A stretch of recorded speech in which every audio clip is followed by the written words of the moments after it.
PH. Why naman ganun? Why naman like that? 2 years, sinuportahan natin itong dalawang team na to. Ngayon maglalaglagan sila. And for Onyx Philippines, they picked a risky choice by taking this show. Pero alam mo, matagal na natin sinasabi ito eh. Yung show na yan, risky pick yan ever since. Pero sa kamay ni Brusco, tiwala ang Super Family. Oo, tsaka I think when you look at the Clint, parang prime target kasi ito ng mga Cho eh. Iisa lang yung dash.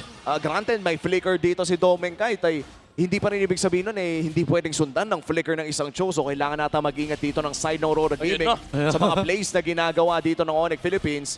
And just like that, ay mukhang makakakuha ng isang green camp ang side ng Onyx. Nakakatulong din pala kasi sa Leomord yung minus armor ng Cho dun sa passive niya. Yung too fast. Oo. Tama diba? Too fast. Ano? Oo, tama. Too fast nata. Too fast. Shout kay Too Fast. Sa Talent Academy. Oo, wait lang ha. Okay, ang tuturuan nata dito ay si Brusco. Pero may Jit daw lamang siya nagagamitin.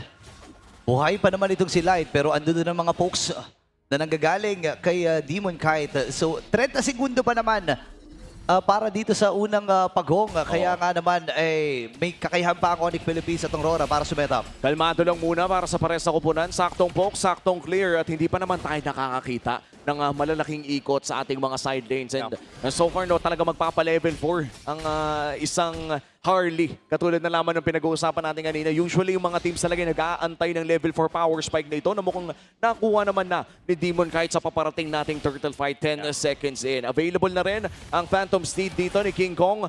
Ang kailangan na lang natin abangan ay kung sino ang unang makakapwesto, ang unang makakahuli around that turtle pit. Yeah, it's Onyx. Nakuha nila yung XP grab para kay Kirk. So now they have the Phobius in the river pit. So Onyx, they have Turtle Prio pero may mga mobility spell naman ng Aurora kaso may nakaharang na Chu. Hawak ni Super Prince kay AOG. Nagamit yung Mystic Gush. Pero masyado malayo mga miyembro ng Onyx Philippines. AOG para lang maproteksyonan si King Kong. At nakuha na nga niya ng malaya yung pagong. Tinamaan siya ng Deadly Magic pero si Brusco ay hindi pa tapos. Maghahablo pa ata dito ang Super Fam pero tatama yung taunt mula kay Light. Kaya lang wala na ata siyang patakas kasi level 3 lang lamang siya dito. Wow. Yung pokes mula kay Super Prince. Napakahabde. Papasok na si DK pero hindi na muna itutuloy. Oy, 1 for Turtle as well. And dalawang nakuha ng Onyx Philippines dito, no? Big win sa kanilang first encounter. Pero ito ba ang ine-expect natin mula sa ganitong klaseng composition when we look at Onyx? I would say yes kasi nung nakuha ng Onyx Philippines yung River Prio, nag-scatter kagad sila and yung Aurora hindi sila makapasok sa Turtle Pit kasi hinahabol sila ng Chu. Imagine mo, Harley ka, gusto mong gamitin yung space escape mo kaso sinisipa ka ni Brusco and ang hapte ng mga sipa niya, lalo na buff yan, di ba? Yung sequence ng kanyang skill tsaka basic attack ay medyo seamless na. So, kung ikaw yung Aurora, parang ayaw mo nang i-risk na kunin pa yung pagong kasi naka-ready rin naman yung Phantom Steed ni King Kong at that time. Tsaka alam mo, ang maganda dito sa Onyx Philippines, willing sila mag-all-in eh. Willing sila magbitaw ng lahat ng mga skills na meron. Even committing ni Super Prince yung kanyang AOG, di ba? Para lang maproteksyonan si King Kong na ma-retry ng maigi yung pagong. Yun nga rin eh. Akala ko it was Aurora AOG, yung pala Super Prince AOG yun. Kaya pala hindi gumagalaw si King Kong, hinahayaan lang niya na may bumagsak. Hindi siya tumakbo, hindi siya natakot. Hindi siya natakot eh. Alam yung tropa pala yung mabagsak. And napaka-episodic ng mga laban natin dito, mga pare. Talagang, oy, teka lang! Oh my goodness, medyo napamali ata yung sipa dito kasi flicker ni UA nagamit niya. Naku po! Delikado si Bruce na nahabol pa rin sa AOG. Pagsugod sa likod, Demon Kami na kill. Hahabol pa ata sila dito. Nagamit yung Revitalist ni Light. Papasok si DK. And with that space escape ngayon, ipit ata yung dalawang miyembro mula dito sa Aurora. Nagtatalo na lang si Kirk. AOG walang tatamaan, kundi yung mga gamo-gamo lang. Ipit ata dito si Light at siya'y mamamatay mula sa Super Fam. Naging 1-for-1 trade pa ang extended team fight na yun. And with that ay makakasecure si King Kong ng isang War Axe, a 1K gold lead para sa Onyx Philippines na mukhang magta-translate pa towards another turtle take, and that's 2 turtles na mapupunta sa kamay ng Super Family. That's a room-for-room exchange. Again, medyo risky lang talaga yung Cho pick. And Onyx Philippines, ito yung sinasabi natin na minsan talaga kapag sinabi mong risky, yung execution kailangan on point eh. Pero hindi gano'ng kaganda yung latag nila. Pero yung Phobius, man, ito yung X-factor sa mga team fights. Kasi kapag tinignan mo yung heroes ng Aurora, they have to close the gap for them to be able to fight against Onyx. Pero kasi, yun yung gusto ng Onyx eh. Lapit kayo, pwede namin kayong paghahampas-hampasin. And nag-e-enjoy si Kirk sa mga ganung moments kasi ang dami niyang tinatalunan. Tsaka parang pag-sustain team fights ata tila ba'y nakakalamang talaga ang isang Leo Mord. No? Hindi man natin nakita sa laban na yun. Yep. I think the Valentina has been a spectacular addition sa mga ginagawa nila sa mga team fights. Yung AOG talaga na ninanakaw Ayun, no? Nakakalinlang sa ginagawa ng mga Aurora Gaming. So, tsaka maganda dyan, may threat din kasi sila na pang counter engage or engagement na sisimulan ni Super Principe in case may 1v1 na nagaganap. Kanina pa to sa itaas, pero ngayon si Sabero ata ang may upper hand, ha? Oo. Feelings lang siya kasi alam niya lamang si Sabero, si Doming Kite Yeah. sa range. So for Onyx Philippines, kailangan nilang patabain yung Claude. Yun lang yung gusto nila in this mid-game. Hindi ma-touch nila yung mga aggressive plays mula kay Edward and Demon Kite and makaharap lang ng farm para kay Claude. And so far, nagagawa nila yun. Pantay ng gold si Sabero at pati na rin si Demon Kite. Pero Aurora, nagsishift na sila ng focus. Sabi nila, etong pressure na to, kailangan bawasan eh. Dalawa, okay. Blazing Duwin na nagamit, pero sa kabilang body, may nagaganap din! Si DK nasipa kagad! Onyx Philippines, pinatay na kagad yung jungle ng Rora. No chance para mag-space escape. Talagang the moment na matapos yung Zipa ay may babagsak pang AOG. Pero mukhang makakatrade naman sa taas ng Aurora Gaming, taking a turret as well. Bagamat nagtatago si Super Friends sa likod, hindi pwedeng magkamali ng Howie dito si Yue, pero si Edward ang magbibigay ng vision. Safe muna para sa Aurora Gaming. Silipin natin ang ating Infinix in-game equipment. Patapos na yung golden staff dito ni Sabero. Yeah, kahit masabihin natin nakahinga ng konti yung Clint, technically dapat sila talaga yung lamang. And ang nangyayari dito is nabibigyan lang ng Onyx ng space dito yung Claude kasi hawak nila yung tempo sa mapa. Shutting down the Harley is never good for Aurora. Okay, si Light ngayon, sasalubungin na yung mga membro ng Onyx Philippines, pero nakuha na ng Onyx ang pagong, pero sumabog din si Brusco with the Deadly Magic. AOG kay Light, wala siyang tinama, pero Sabero free hit lang. Kaya sa harap na bahagi naman si King Kong. Naku po, pinabawas si sa kanyang mga espada. Tumba si Yue. Sino magiging next? Si Doming ata ang kanilang mamatahan. Ngayon masusundot si Light, nagtatalo na rin. Ito nga si Kirk. Pasok si Super Freeze, nagamit yung Deadly Magic na kanyang kinopya. Pero liyamado at nakuha ng Onyx yung kanilang kagustuhan. Oo, at nakakuha pa sila ng Torre dito sa gitna. A high-value turret that spikes their gold lead as well. Patungo sa 3,000.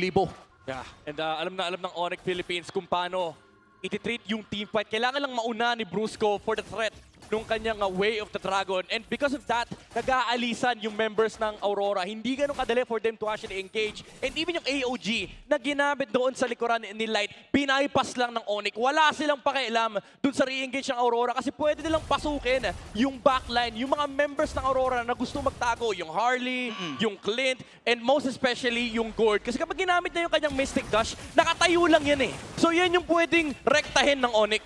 At kanina pa nga talaga nilang iniilang dito si Yue. Currently 0, 1, and 2 sa larong ito. Yung flicker ay naka-cooldown pa rin. Hindi pwede na mag-angas ng Aurora dito sa loob ng kanilang purple buff. Pero mukhang madedepensahan naman nila ng bahagya at makukuha ito via retribution. Safe ang Aurora Gaming. At bumibili ata sila ng oras. Ang tanong ay, hanggang kailan ba pwede bumili ng oras? Yun nga eh, ang problema dito, kahit bumibili sila ng oras, si Sabero parang pressure cooker rin eh. Nag-iinit lang yung kanin, men. Mamaya ihahain na ng Onyx yan, pwede na sila kumain. Lord, yung next timing na tinitignan nitong dalawang team na to, for Aurora Philippines, this is very crucial. Kailangan kahit paano makakuha sila ng magagandang pick-off or maybe even steal the Lord.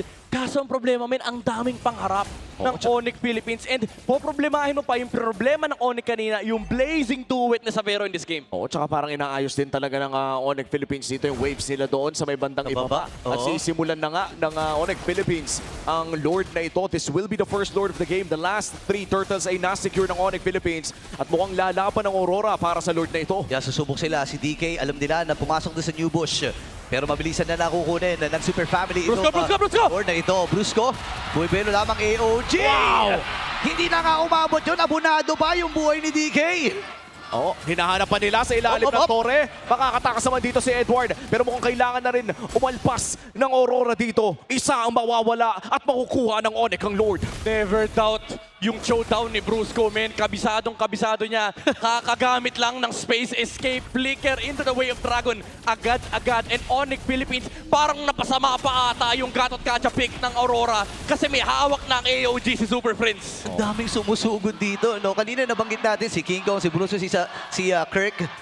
Tapos isasama mo pa si Super Prince na yung ideya talaga ng ginagawa niya, kinukuha yung AOG para hindi nga makapwesto at magkapag-group up ang Rora. O yan, walang holy shields yung babang Torre. Actually, hindi. May Torre pa kasi doon sa may bandang Sa baba, oo. ibaba. Magpo-proc pa yung passive kung sakali. Pero parang nakasama din yung Torre dito sa baba kasi tumagal pa mas lalo yung Lord kaysa makakaisang minion wave pa ata to, pare. Oh, wait lang, Brusco. Baba sa 20% ang kanyang HP pero mabubuhay naman siya. King Kong, sumisilip lamang doon sa bintana. Ay, sinisilip-silip yung mga miyembro ng Rora na gustong lumabas. Tumili sa bintana ng ng Onyx. Yung Super House. Alam mo yung mga kalaro mo, di ba? Sisilip-silip sa bintana. Aayain ka. Laro tayo. Eh, ayaw makipaglaro din ng Rora. Pero sabi nila, sige, bilhin natin yung tip dito ni Kurt. Nagamit Ilo, si King yung Kong. Sigdash. Pero ibitata! Itong si Edward AOG para kay Light. At ginamit din yung pantakas. Oh no, yung mga ultimates ng Rora, pang-escape na lang. Oo. And ito yun mayroon pa na mga natitirang mga pang-wave clear mula dito kay Yue. Pero mukhang pipilitin na ata ng side ng Onyx itong inhibitor Puwersa. sa baba. Umaamban na naman si Brusco. Mala M6 run nila at hindi ata Oy. nila mapipuwersa dahil wala na rin silang minions. Teka lang, may hinila! Kaya alam nila na wala itong AOG! And Super Friends with a kill! Dapat AOG din si Super. Hindi ko alam, napindot na lang ata yun. Nainggit siya eh. Pero ayos lang. Ako din. Sabi niya, yung sa kanya kasi na-cancel. Oo. Ganito yung itsura niya pag tumuloy. Yung pala yun. Oh, yan yung baka bagong recall. Okay. Tama naman. Baka na-refresh din lang, no? Para lang may makuha na iba matapos ng AOG. Style points. Yeah. Kaya nga. Pwede mong cancelin yun eh. Oo, meron yun, pre. Yung parang kulay violet sa taas. Pwede mong pindutin lang yung para makancel eh.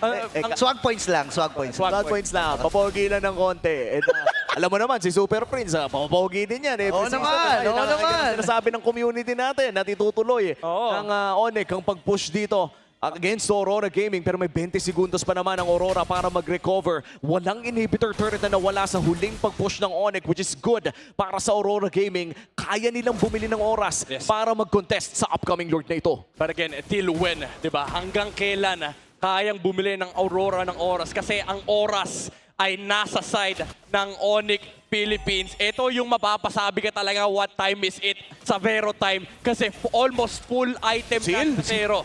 Kung sila, okay, nakaamba yung breakable pero hindi na niya itutuloy yun.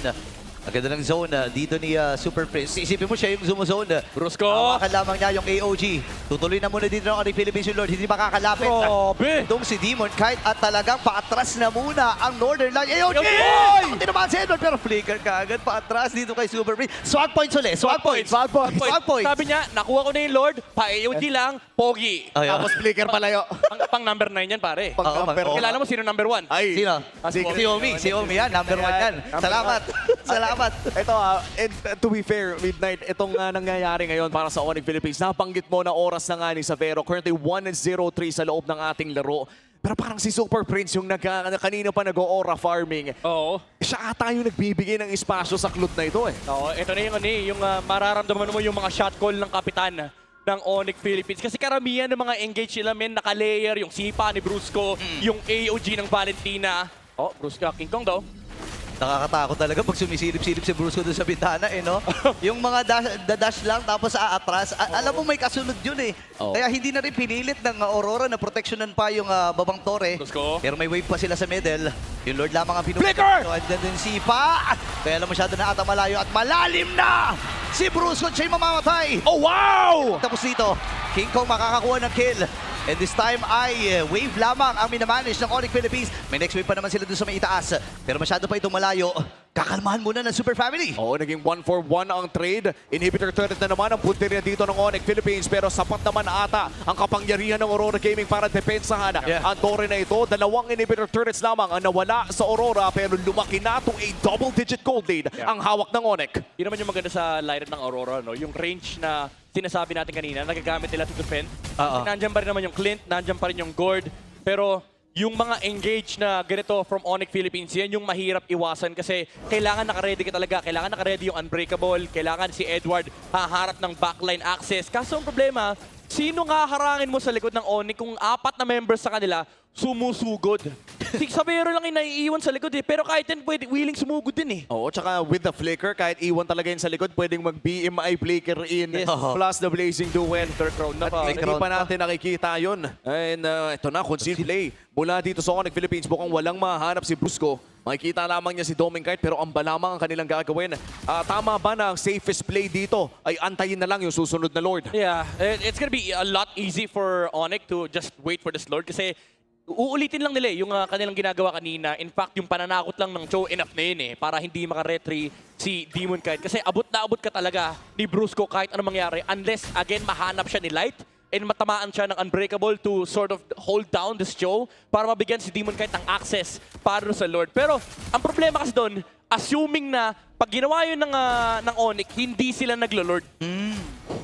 Oo, and ang mahirap na parte ba dito na para sa Aurora Gaming, kung paano sila didikit dun sa Lord Ang dami mong layers na dadaanan. Kumbaga sa mga gate, sobrang dami talaga Oo. na kanilang pupuntahan dito in line. Nagamit na kagad yung Revitalize. Tingnan mo naman! Ganun kasimpleng poke lang, pre. Ayan na. Napindot na kagad yung Revet. 18k yung buhay ng Lord. I-reset nila ito, And itong reset na ito ay alam nating nakakalamang ang side ng Onyx Philippines with 2 pushing lanes in the mid lane and in the bottom lane. Pwede patayin ng Onyx. Napakasakit na rin ang damage na nagagaling kay Super Friends. Oh, And Dominkite! Dominkite trying to make a play. Walang mahuli si Brusco. Siya ata mahuli. Okay, ubus na yung Jeet Kundo niya pero pipilitin nila ng Aurora Gaming! Kaya alam mamamatay na kagad din si Light. King Kong ay susugod na rin. Babalik sila dun sa Lord. Retry! OG ay naga. Oh! Kaya lang wagi! Kaya lang Rondo na mag-i-call din ako ng Philippines. Tumpa na kagad si Yue. Hinabol pa rin si Edward. At ang baba na ng kanyang HP. Dominkite will go down. Pero parang okay pa rin yun para sa Onyx Oo, dahil buhay pa rin si Brusco. Actually, 5 ang Tapos ba? pwedeng mag-push mula dito sa Onyx. Ako, pwede na tatapusin ito ng Onyx Philippines. Cruz na nagapan ng pagkakataon. Sino ang kanyang uhulihin? Napalayo na rin dito si DK at Torre na ang nakikita ng Super Fan.